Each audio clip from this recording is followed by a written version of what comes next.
تو انہوں نے کیا کیا، 3 مکر اور 3 فریب پہلے ایجاد کیے اپنے آقاؤں سے زکوٰۃ و خیرات لینے کے لیے اور امت مسلمہ کو مشرک قرار دینے کے لیے، کہ پہلے مشرک قرار دیں گے، پھر اسلام کی دعوت دیں گے، دعوت دے کے آپ کو فرقے میں لائیں گے تو آقاؤں سے زکوٰۃ و خیرات وصول کریں گے۔ یہ ہے ان کا پھنڈا۔ تو 3 پھنڈے ایجاد کیے گئے۔ پہلا کیا کیا گیا کہ قرآن کی بعض وہ آیتیں جو بتوں کے تعلق سے آئی، مشرکین کے تعلق سے آئی، ان آیتوں کی انہوں نے من معنی تفسیریں کی، من معنی تراجم اس کے کیے، اور اس کو کیا کیا، اولیاء اکرام اور اہل سنت و جماعت پر فٹ کر دیا۔ پہلا کام انہوں نے یہ کیا۔ یہ بالکل ویسا ہی کام کیا جو خارجیوں نے کیا تھا۔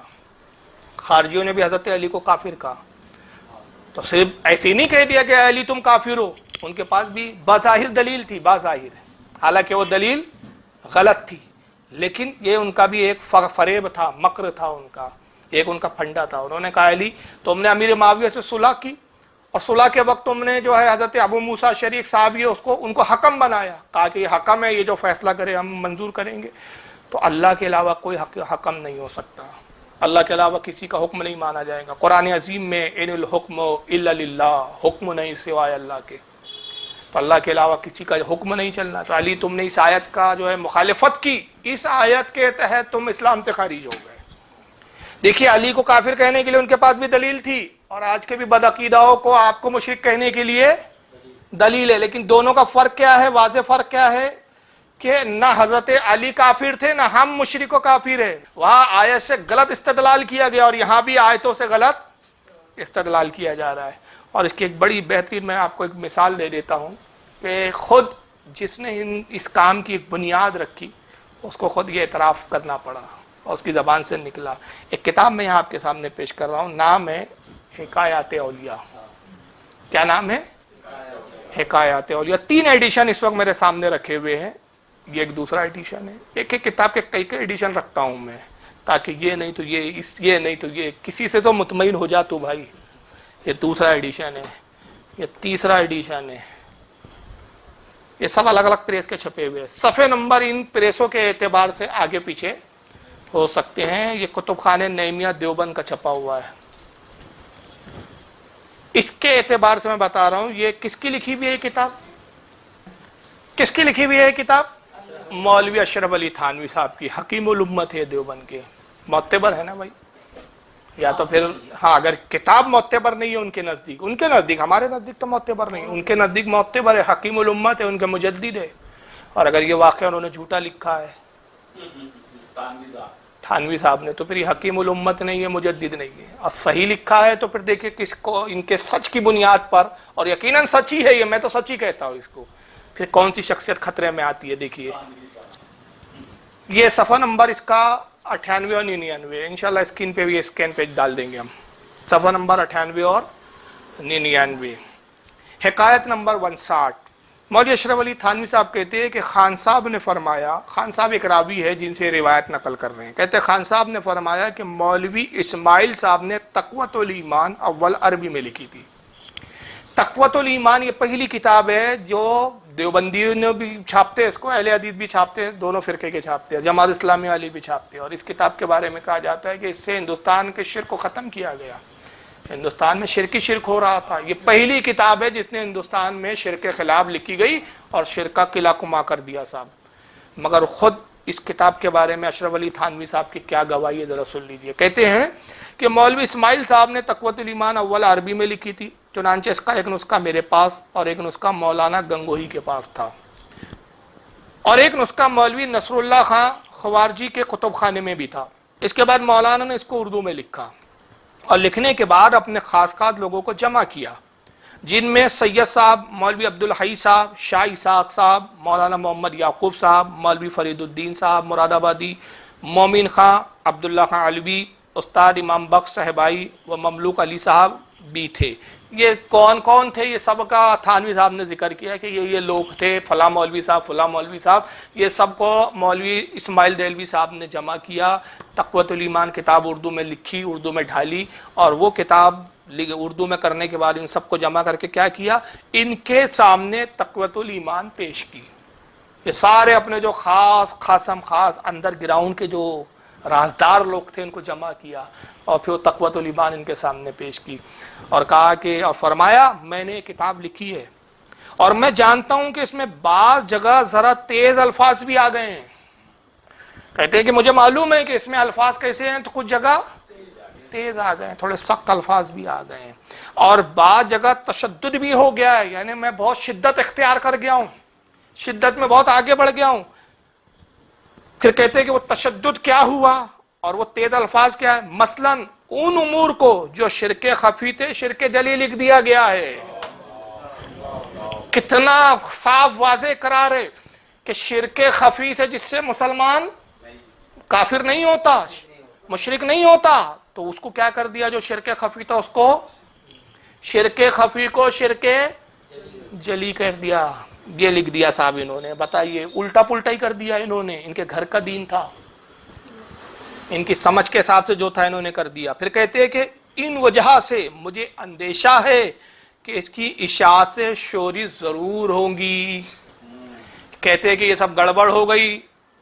ان کو معلوم ہے کہ میں نے کیا گڑبڑ کی، جس سے آدمی مشرک ہوتا نہیں میں نے ان چیزوں کو لکھ دیا مشرک ہو جائیں گا، جس سے آدمی کافر ہوتا نہیں میں نے کہہ دیا کافر ہو جائیں گا. تو اس وجہ سے کیا ہوں گا، جیسی کتاب چھپیں گی تو شورش ہوں گی، آگ لگ جائیں گی، گڑبڑ ہو جائیں گی، لوگوں میں فتنہ فساد برپا ہوں گا. اگر میں یہاں رہتا تو ان مضامین کو میں 8-10 برس میں بتدریج بیان کرتا.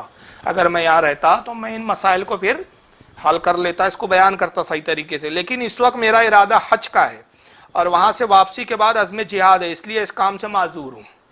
اور میں دیکھتا ہوں کہ دوسرا اس بار کو اٹھائیں گا نہیں، اس لیے میں نے کتاب لکھ دی ہے، گو اس سے شورش ہوں گی. کتاب لکھ دی ہے، کتاب کو صحیح کر نہیں سکتا، پروف ریڈنگ کرنے کا ٹائم نہیں ہے. جو غلط مسئلے غلط باتیں لکھ دی، جو شرک نہیں ہے اس کو شرک کہہ دیا، اس کو صحیح کرنے کا ٹائم نہیں ہے. کیوں؟ حج کے لیے میں جا رہا ہوں. کتاب ویسی چھپیں گی تو کیا ہوں گا، شورش ہوں گی. لیکن کیا ہے، اب آگے ذرا سنیے ان کے الفاظ. کہتے ہیں کہ گو اس سے شورش ہوں گی مگر توقع ہے کہ لڑ بھڑ کر خود ہی ٹھیک ہو جائیں گے. کتاب چھاپ دو، میری امید یہ ہے کہ وہ چھپ جائے، لیکن بعد میں خوب لڑیں گے اور بعد میں کیا ہوں گا، دھیرے دھیرے خود ہی پھر ٹھیک ہو جائیں گے. مگر آج 150 سال سے اوپر کا زائد کا عرصہ ہو گیا، آج تک ٹھیک نہیں ہوا. ایسا فتنہ بو کر گئی ہے تقوۃ الایمان کی شکل میں. اور اہل حدیث اس کتاب کے بارے میں کہتے ہیں قرآن کے بعد سب سے زیادہ پڑھی جانے والی کتاب یہی ہے. دارالسلفیہ سے جو نسخہ چھپتا ہے اس پہ مختار ندوی جو اہل حدیث کا ایک مولوی ہے، وہ اس کے مقدمے میں لکھتا ہے کہ اس کتاب کے ذریعے 1400 سال میں پہلی بار ہندوستان میں اسلام کا صحیح چہرہ نمودار ہوا. اس سے پہلے اسلام بھی نہیں تھا صحیح طریقے سے ہندوستان میں، بھائی اس کتاب سے. اور اس کتاب کا مصنف خود کیا کہہ رہا ہے کہ اس کتاب سے تو جھگڑے ہوں گے، سورش ہوں گی، لیکن توقع اور امید یہ ہے کہ لوگ لڑ بڑھ کر ٹھیک ہو جائیں گے، ہاں مان جائیں گے لوگ. اندازہ لگائیے، خود مصنف کو اقرار ہے، اور لکھنے والا کوئی چلر چھاپ مولوی نہیں ہے، حکیم الامت ہے. یہ بات دھیان دیں آپ، لکھنے والا معتبر شخص ہے اور آج تک کتابیں چھپ رہی ہے. 3 ایڈیشن تو میں آپ کو یہاں دکھا چکا ہوں. پھر آگے کہتے ہیں یہ میرا خیال ہے، اگر آپ حضرات کی رائے اشاعت کی ہو تو اشاعت کی جائے، ورنہ اسے چاک کر دیا جائے. یا تو پھاڑ کے پھینک دو، چاک کرنا ہے نا، پھاڑ کے پھینک دو، یا اگر آپ کی مرضی ہو تو چھاپ دو. بتائیے کیا کرنا چاہیے تھا؟ یا تو چھاپنا نہیں تھا، اور اگر چھاپنا تھا تو اس چیزوں کو جو غلط تھی اس کو درست کرتے، لیکن دونوں چیزیں نہیں ہوئی. کیا ہوا؟ کہتے اس پر ایک شخص نے کہا کہ اشاعت تو ضرور ہونی چاہیے مگر فلا مقام پر ترمیم ہونی چاہیے. اس پر مولوی عبدالحی صاحب، شاہ اسحاق صاحب اور عبداللہ خان علوی اور مومن خان نے مخالفت کی اور کہا کہ ترمیم کی ضرورت نہیں، صحیح کرنے کی اس کو کوئی ضرورت نہیں ہے، ایز اٹ از جیسی ہے ویسی رہنے دیجئے. اس پر آپس میں گفتگو ہوئی اور گفتگو کے بعد بالاتفاق یہ طے پایا کہ ترمیم کی ضرورت نہیں اور اسی طرح شائع ہونی چاہیے. چنانچہ اس کی اشاعت اسی طرح ہو گئی. وہی گڑبڑ والی کتاب چھپی، اور اس گڑبڑ والی کتاب جس میں شرک خفی کو شرک جلی لکھ دیا، آج وابلے لے کے دوڑتے ہیں، دیکھو یہ شرک لکھا ہے تقوۃ الایمان میں، اور تمہاری اوقات ہی نہیں ہے کہ اسی کتاب کو بنیاد بنا کے تم ہم سے مناظرہ کر لو. تو بہرحال یہ کتاب چھپ گئی اور نتیجہ کیا ہوا؟ شرک خفی کو شرک. اور یہ کون سی ادا تھی، کون سی حرکت تھی؟ آئیے بخاری سے بتاتا ہوں میں کہ مولوی اسماعیل دہلوی نے کیا گل کھلایا. کہ جو شرک کام نہیں تھے اس کو شرک کہہ دیا انہوں نے. یہ آئیے بخاری دیکھیں. اب بخاری سے میں بات آپ کو پیش کر رہا ہوں. بخاری اور باب ہے قتل الخوارج والملحدین بعد اقامت الحجت علیہم. یہ باب کے تحت امام بخاری حدیث لاتے ہیں. اللہ رب العزت کا پہلے قرآن کی ایک آیت نقل کرتے. اللہ رب العزت فرماتا ہے وقول اللہ تعالی وما كان الله ليضل قوما بعد اذ هداهم حتى يبين لهم ما يتقون. اللہ فرماتا ہے کہ اللہ کسی قوم کو ہدایت کے بعد گمراہ نہیں کرتا. اللہ فرماتا ہے کہ اللہ جب کسی کو ہدایت دے دے کسی قوم کو تو اس کو گمراہ نہیں کرتا، یہاں تک کہ جب تک ظاہر نہ کر دے کہ انہیں کس چیز سے بچنا ہے اس وقت تک وہ گمراہ نہیں کرتا. اس آیت کے تحت یا دوسرے لفظوں میں کہہ دیں کہ امام بخاری اس آیت کی تفسیر بیان کرتے ہوئے یہ حدیث نقل کرتے کہتے وقال ابن عمر یرحم شرار خلق اللہ. حضرت عبداللہ ابن عمر صاحب یہ رسول کہتے ہیں کہ اللہ کی مخلوق میں سب سے بدترین اگر کوئی مخلوق ہے تو وہ خارجی ہے. وہی خارجی جنہوں نے حضرت مولا کائنات کو قرآن کی آیت سے غلط استدلال کر کے کافر کہا تھا. بدترین تھے کہ جنہوں نے مولا کائنات جو سراپا ایمان ہے ان کو کافر کہا تھا. امیر معاویہ کو بھی کافر کہا، بعض صحابہ کرام کو بھی کافر کہا. تو عبداللہ ابن عمر انہی خارجیوں سے مثال دیتے ہوئے کہتے ہیں، ان لوگوں کا ذکر کر رہے ہیں کہ اللہ کی مخلوق میں بدترین مخلوق خارجی ہے.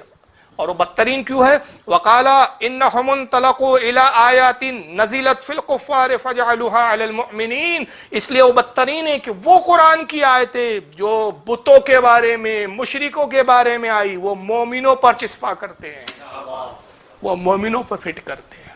اور وہی کام مولوی اسماعیل دہلوی نے تقویۃ الایمان نے کیا ہے کہ جو شرک نہیں تھے بتوں کے بارے میں تھا مشرکین کے بارے میں تھا انہی آیتوں سے استدلال کر کے مسلمانوں پہ شرک جلی کے فتوے لگائے ہیں، شرک کے فتوے لگائے ہیں. وہی کام انہوں نے کیا.